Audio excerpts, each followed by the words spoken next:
Good afternoon, everyone. President Trump's powerful efforts to secure our homeland are working. According to newly released numbers, last month, Border Patrol saw a 93% decrease of illegal aliens crossing the southwest border between ports of entry from May 2024 under Joe Biden, when they encountered more than 117,000 illegal aliens. And this particular statistic is absolutely astounding. In the month of May, under the Trump administration, 0 illegal aliens were released into our country by Border Patrol. Let me say that again. Not a single illegal alien was released into the interior of the United States of America last month under this administration. Let's contrast that to Joe Biden's failed leadership, where immigration officers were wasting their finite time and resources processing dangerous illegal aliens for release into the United States.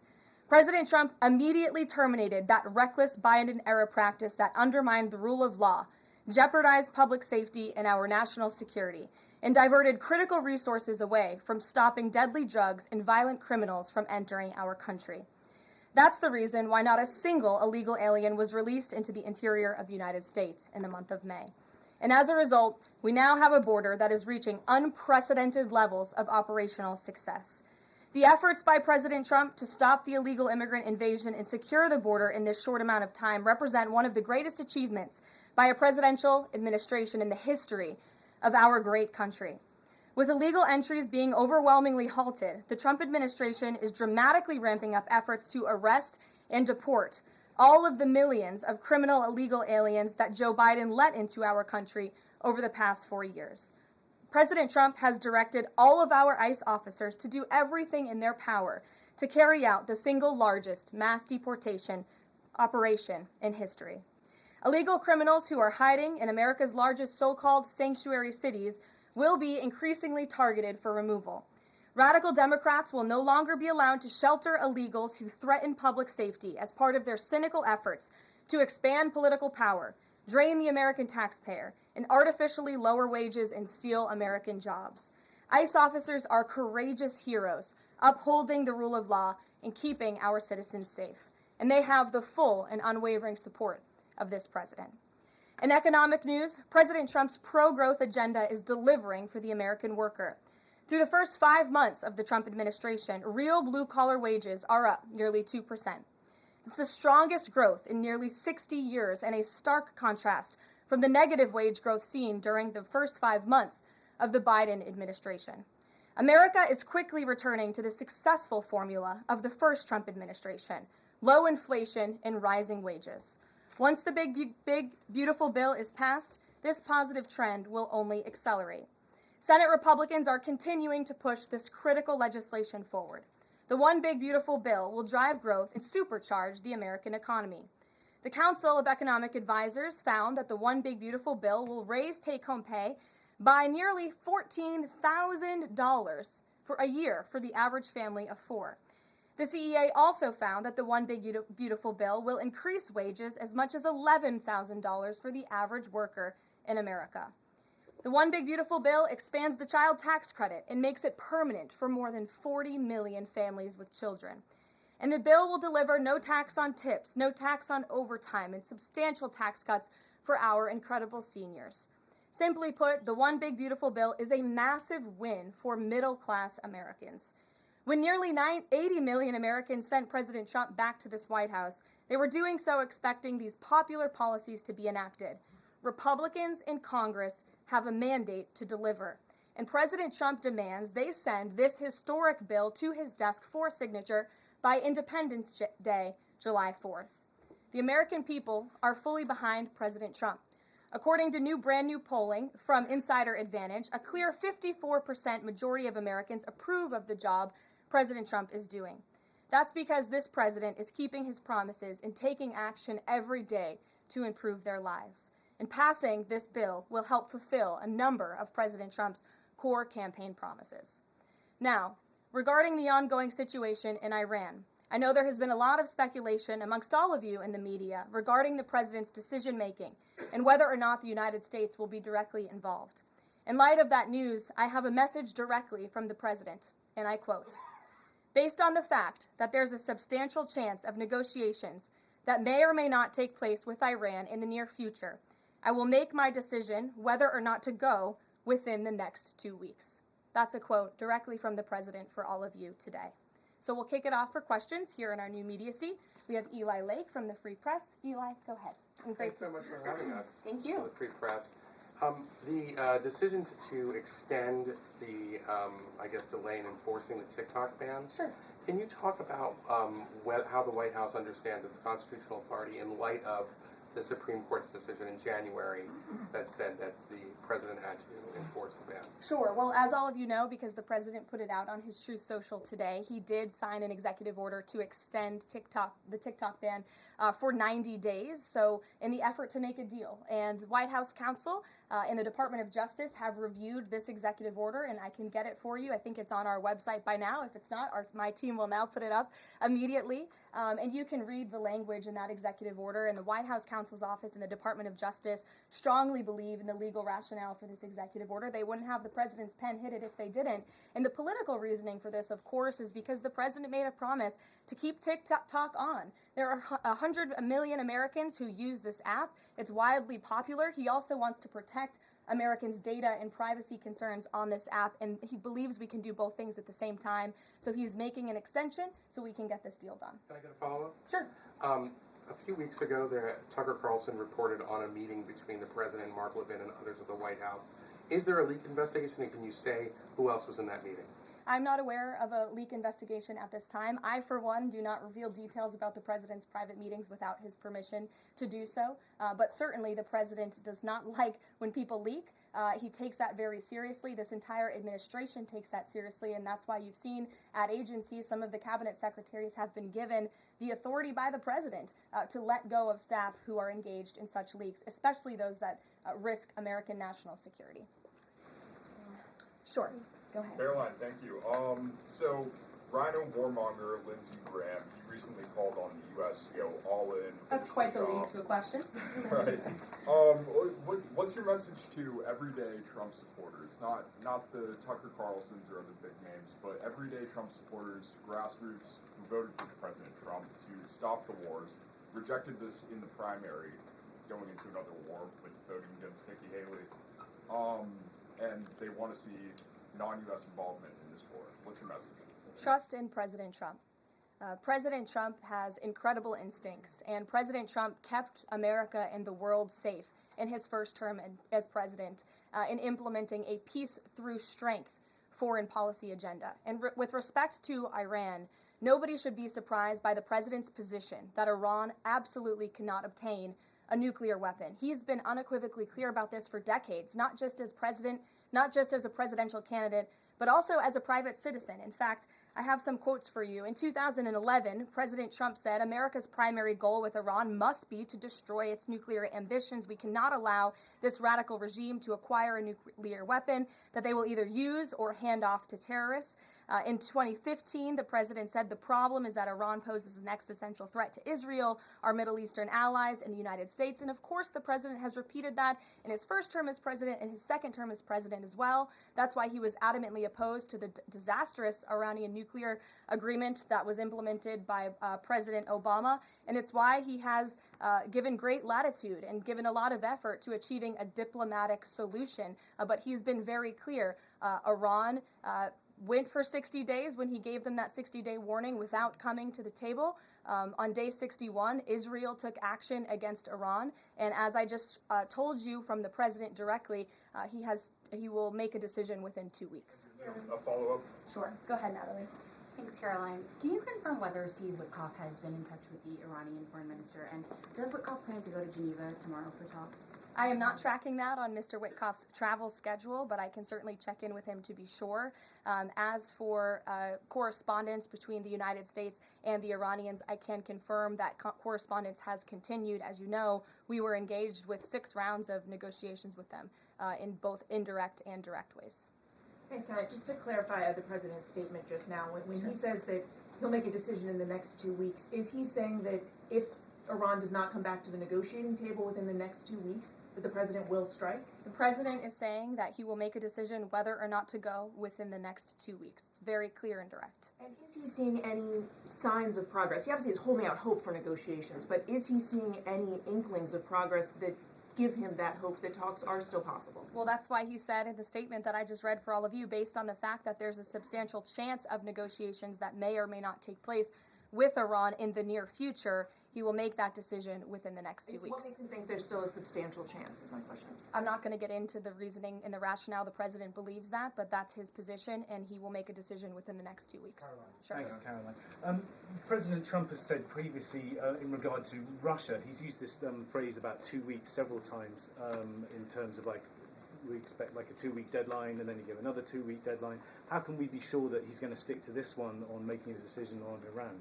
Well, in those deadlines, as you've seen in respect to Russia-Ukraine, might I add, these are two very different, complicated global conflicts, as you know, that the president inherited from our previous incompetent president in the weakness of the previous administration. And the president has spent a tremendous amount of time and effort cleaning up these crises that were caused by the last administration's just complete dereliction of duty on the world stage and American weakness. Now we have American strength again. With respect to Russia and Ukraine, because of that American strength, and the president's leadership, we have seen these two sides engage in direct negotiations. And the last time the president said 2 weeks, you saw Russia and Ukraine have direct negotiations for the first time in years. And so the president is always interested in a diplomatic solution to the problems and the global conflicts in this world. Again, he is a peacemaker in chief. He is the peace through strength president. And so if there's a chance for diplomacy, the president's always going to grab it. But he's not afraid to use strength as well, I will add. Francesca. Thanks, Caroline. What exactly would a deal with Iran need to entail? No enrichment of a uranium, and it would absolutely not. Iran is not absolutely not able to achieve a nuclear weapon. The president has been very clear about that. And by the way, the deal that Special Envoy Witkoff proposed to the Iranians was both realistic and acceptable within its terms, and that's why the president is sent that deal to them. To follow up on what you told Natalie, are the talks that the United States is currently having with Iran direct, or are those through intermediaries? And if so, which countries are acting as the intermediary right now? Out of respect for the ongoing discussions and negotiations, I am not going to get into the details of them. We've provided you confirmation for now. Go ahead. Sure, and then behind you too. Oh, okay. So thanks. Sorry. On the topic of negotiations and talks, does the president have any hopes or specific expectations for the talks tomorrow between European foreign secretaries and their Iranian counterpart? Well, certainly the entire world is on the president's side when it comes to the fact that Iran cannot obtain a nuclear weapon. This is something that pretty much all of humanity, except for the Iranian terrorist regime themselves, agree upon. And so the president expects that Europe will deliver that message directly to the Iranians. Why does President Trump believe that this 90-day extension on TikTok will provide more runway perhaps than the previous extensions that haven't led to a divestment deal? Because it's more time to make a good deal. Simple question. Dasha? Thank you so much. I know things are going day by day right now. The president wants maximum optionality. Is the possibility of the U.S. getting involved in regime change in Iran at all on the table at this point? And then I have one on as well. Sure. The president's top priority right now is ensuring that Iran cannot obtain a nuclear weapon and providing peace and stability in the Middle East. On Medicaid, Caroline, Sure. The Senate put forward Medicaid provisions, particularly a lower cap on state provider taxes that hospitals have said would lead to mass closures, particularly in rural communities. Is the president willing to sign a bill that includes those provisions that Republican senators like Josh Hawley say will lead to hospital closures? Out of respect for the ongoing discussions that the White House is very much actively involved in with our friends in the United States Senate, I won't comment on that specific provision. Look, the bill hasn't been sent to the president's desk yet. There's more room for change. The president, for one, I will reiterate, has been very clear on his priorities with respect to Medicaid. He wants to see waste, fraud, and abuse ridden from the system to protect it for tax-paying citizens who deserve those much-needed benefits. He wants to prioritize the sick, the needy, the poor in this country who deserve those benefits, not the 1.4 million illegal aliens who are receiving them. And he wants to make sure this one big beautiful bill kicks those illegal aliens off of this program to preserve it and protect it and strengthen it for the American people, and the president has been very clear in that message to his friends in the Senate. Jackie. Thank you, Caroline. Sure. Logistically, if the Iranians are getting to Geneva, does that mean they've found a way to get to the White House? I am not going to get into hypotheticals, but as you heard from the president yesterday, they have expressed interest in doing so. There's a lot Philip. of pressure on the president to come to the aid of Israel. There's a lot of pressure on him to finish the job with force. How is he balancing the concern that if he doesn't choose to do that, that it would send a message to Xi Jinping about the U.S. commitment to Taiwan? Well, the president enjoys a very respectful and cordial relationship with China's president. He has long maintained that, even in his first term. And China and the United States share many strategic interests, both in terms of economics and also, of course, global affairs and foreign policy as well. However, when it comes to balancing these different viewpoints, the president is balancing a lot of viewpoints, and he is listening not just to other world leaders, but to his advisors and to people here in the country and the American people too. And I think that's what makes this president such a great leader, is his ability to listen and make a good decision on behalf of the American public based on his instincts and his experience. Don't forget, this is a president who was here before, and the world was a much more peaceful and stable place when he left office than when he came back in after the past 4 years of complete incompetence by the previous president. Philip, go ahead. Thank you, Caroline. Two quick questions. When the president says Iran is very close to a nuclear weapon, is he relying on U.S. intelligence or intelligence sharing from an ally to make that assessment? It is a fact, and the United States government maintains this fact, that Iran has never been closer to obtaining a nuclear weapon. And then if the U.S. were to take some type of military action, would the president go to Congress to seek war authority? I'm not going to engage in hypotheticals. I gave you the statement from the president. He'll make a decision within 2 weeks. Thank you, Caroline. Sure. Go ahead. Thanks, Caroline. Mary and then Elizabeth. Two questions, one on Iran and then the second on something Jasmine Crockett said this morning. So given that we know the Iranian government did order an operative to assassinate the president, is there concern that Iran might respond with non-traditional military ways to some kind of strike on Iran, such as another assassination attempt? And has the Department of Justice looked into this last attempt on the president's life? I believe Secret Service and the FBI have looked into the 2 assassination attempts that took place against the president, both of which were sad days in our nation's history. So I would defer you to the Department of Justice on where those investigations stand. But as for your question regarding Iranian retaliation, I'm not going to engage in hypotheticals again, but I can assure the American public and the world that this administration is prepared and ready to defend American interests and assets, not just in the region, but here on our homeland as well. Thank you. And then really quick on Jasmine Crockett, she said, I believe, that Trump supporters are mentally ill before calling for bipartisan support against the president. Can you respond to that, especially considering she's a rising star in the Democrat Party right now? She is a rising star. It's quite something to behold, actually. I hope that she continues to be a rising star for the Republican Party, at least. I think it's incredibly derogatory to accuse nearly 80 million Americans of mental illness. The last time I checked, Jasmine Crockett couldn't dream of winning such a majority of the public as President Trump did. And the America First movement, which President Trump has built, is filled of hardworking patriots, the forgotten men and women, business owners, law enforcement officers, nurses and teachers, and middle America, as we all know, from where you all grew up, outside of this beltway. That's who makes up this president's movement. And Jasmine Crockett should go to a Trump rally sometime and she can see it for herself. Jennifer. One on North Korea and one on China. On North Korea, they launched some rockets into the ocean today. What does the White House make of that? Do you read any meaning into that timing of that launch? And then on China, do you have any reaction to Xi Jinping's offer of intervening in Iran diplomatically? And are you seeing any signs that China would get involved militarily to support Iran? I don't believe we're seeing any signs of that at this moment in time. As for Xi Jinping's offer, I will leave it to the president to respond to that himself.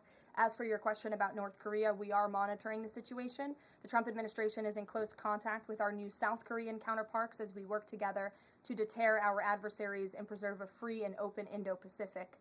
And no matter where, our adversaries and our allies alike know that President Trump will not tolerate threats against our interests on his watch, even as he works to resolve the wars that he inherited. Alex, go ahead, and then I'll come to you. Thank you. Is the president concerned about the economy if farms and hotels, et cetera, struggle to find workers? The president's always concerned about the economy. That's on his mind every day. He wakes up, he checks the markets, he checks wage growth. As I pointed out, it's a record high today for middle class and American workers. So the president's always wanting to ensure that we have a strong and robust economy for the American people and worker, and we do. As for the specific concerns regarding jobs, look, the president has made it very clear we need to remove public safety threats from the interior of our country, and that remains the focus and the priority of this administration when it comes to deportations. No matter where somebody works, if they're an illegal alien rapist or murderer that was allowed into this country in the past 4 years by this administration, the American people want those types of criminals to be deported from our country, and that's what the president is backing ICE to do.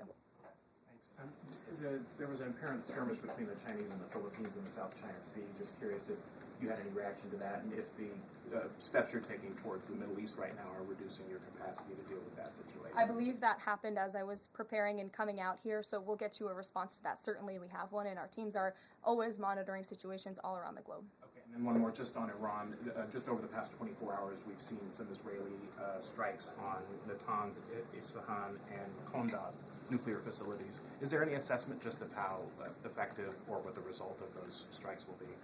What I can share is that the IDF and Israel, I think, have exceeded a lot of people's expectations in their ability to really hinder Iran's nuclear facilities, but also they've taken out key people in the Iranian regime's leadership as well. So this is something, of course, we are monitoring and watching every day, and the president was just in an intelligence briefing. He continues to be briefed by his National Security Council, and he will throughout the duration of this war and conflict. And he also remains in constant communication with our Israeli counterparts, most notably Prime Minister Benjamin Netanyahu. Kristen. Thank you, Caroline. We have heard from a number of U.S. officials who say that Iran doesn't want to make a deal, that they are just stringing the United States along. What is to say that they are not going to continue to do so if we continue to give them extensions, now 2 weeks before 60 days? Look, Iran is in a very weak and vulnerable position because of the strikes and the attacks from Israel. And with respect to the president's statement, I shared that with all of you. And he has been very direct and clear. Iran can and should make a deal. We sent a deal to them that was practical, that was realistic, or they will face grave consequences. Why is Steve Witkoff not participating in the talks this week? I can ask Mr. Witkoff why he is not. Thanks, Caroline. Does the president object if Israel attempts its own operation against Fordo in the next 2 weeks? I won't decide that for the president, nor will I share that here. I'll let him speak to that. Just another one. Iran is apparently warning Europeans that if it's struck by the U.S., it may withdraw from the nuclear proliferation treaty. That would result in throwing out inspectors and taking the program dark. What does the president think of the value of having Iran as a full signatory of that treaty? Well, that's reckless rhetoric, but I understand the Europeans are meeting with the Iranians tomorrow, so we'll see how that meeting goes. Just one more on Juneteenth. Does the president plan to commemorate the holiday today or make any comment on it? I'm not tracking his signature on a proclamation today. I know this is a federal holiday. I want to thank all of you for showing up to work. We are certainly here. We're working 24/7 right now. Nikki, go ahead. Actually, that was my question. Will he plan to mark Juneteenth in any way, either today or with an event later on, maybe next week? Sure. I just answered that question for you. Go ahead. Thank you very much, Caroline. The fact that this president is giving some time and space for diplomacy, another 2 weeks, does it mean that the president is trying his best to avoid a direct conflict with Iran? I think the president has made it clear he always wants to pursue diplomacy, but believe me, the president is unafraid to use strength if necessary. And Iran and the entire world should know that the United States military is the strongest and most lethal fighting force in the world, and we have capabilities that no other country on this planet possesses. Owen. Caroline, good afternoon. The Supreme Court, as you know, has upheld Tennessee's ban on transgender medical procedures for minors, puberty blockers, hormone therapy, etc. The White House reaction to that, please. It's a huge victory for America's children, and it's obviously something this administration believes strongly in, that young minor children should not be allowed to be subjected to chemical castration and mutilation. The president himself has taken very strong orders, or has signed very strong executive orders on this, and we are grateful for Tennessee's efforts to protect our children, and we are grateful the Supreme Court ruled on the side of the law, but also on the side of protecting America's innocent children. Elizabeth, go ahead. Sorry, I skipped you earlier. Okay, thank you so much. Secretary of State Marco Rubio announced new vetting procedures on student visas. Will this serve as a model for vetting other foreign visas? For all foreign visas, yes. As you know, the president signed an executive order, I think it was one of the first he signed in the first week, to strengthen our vetting requirements and our vetting system here in the United States for all visas. He directed the Secretary of State to do that. There was a pause in some of that vetting, as you all know, recently, especially with respect to students from some certain countries. But the vetting has continued, and it's stronger than ever before. As for specifics on how the vetting process has changed, I would defer you to the Department of State. As you know, they're in charge of things like that. Thank you. To what extent is this 2-week delay with Iran the result of interventions by the likes of Tucker Carlson, Marjorie Taylor Greene, or the entreaties of European leaders who want a de-escalation? Look, the president hears all voices across the country, and he makes decisions based on his instincts. And he has always said diplomacy is his first option. And is he still planning to attend the NATO summit next week? He is, yes. We will be departing from Washington on Monday morning, and hopefully we'll see some of you there. Akela. Thanks, Caroline. Oil prices have been spiking over the last week. Is the president watching the oil market, and is that factoring into his decision-making in the Middle East? Again, as I said to, I think, Alex's question previously, the president is always watching, and this administration is doing more than any in history to bring oil prices and gas prices here at home down for the American public. They have been plummeting since President Trump's inauguration because of the executive action and the federal action this administration has taken on the home front. But yes, of course, he's paying attention and monitoring that. But as for whether it's weighing into his decision, there's a number of factors that, of course, are, and as I said, he will make that decision in the next 2 weeks. Can't reiterate that enough. Ouija. Caroline, thank you. With regard to a potential deal, Iran has said it will not negotiate under duress. Does the president believe there should be a ceasefire in these next 2 weeks as the U.S. tries to broker a deal? That's not what he said in the statement he dictated to me, so I won't get ahead of the president or add anything additional to the statement that he gave me the liberty to share with all of you. And then just to follow up on how close Iran is to a nuclear weapon, can you clarify, when the president said a few weeks away, did he mean obtaining enough enriched uranium to start building a weapon, or did he mean Iran is a few weeks away from completing the production of a weapon? I'm glad you asked that, Ouija. It's an important question, and it's one, frankly, the media has been getting wrong. Let's be very clear. Iran has all that it needs to achieve a nuclear weapon. All they need is a decision from the supreme leader to do that, and it would take a couple of weeks to complete the production of that weapon, which would, of course, pose an existential threat not just to Israel, but to the United States and to the entire world. And that is something that the entire world, including countries like Russia, is in agreement with, that Iran should not and cannot obtain a nuclear weapon. And that's why the president believes that, and he's believed that, again, not just his political career, but frankly, his entire life. So it Michael. sounds like it's the former, just to be clear. Correct. That they have the components. Okay, Correct. thank you. Michael. Caroline, as we look forward to the NATO summit next week, Spain right now is threatening not to oblige the president's request for all NATO countries to spend at least 5% of their GDP. Does the president take issue with this, with Spain right now? I didn't see Spain's comments. I'll make sure the president sees them, and I can assure you he wants to see all European countries pay their fair share and meet that 5% threshold. It's only fair considering the American taxpayers have given a significant chunk of money to the tune of billions of dollars to support our mutual interests and our assured defense. So I will let him speak to that, but he's made his priorities for our European allies quite clear, including Spain. Caroline, one last question. When it comes to the president's position on foreign policy in general, is there a phrase that the White House has coined? Is there a Trump doctrine?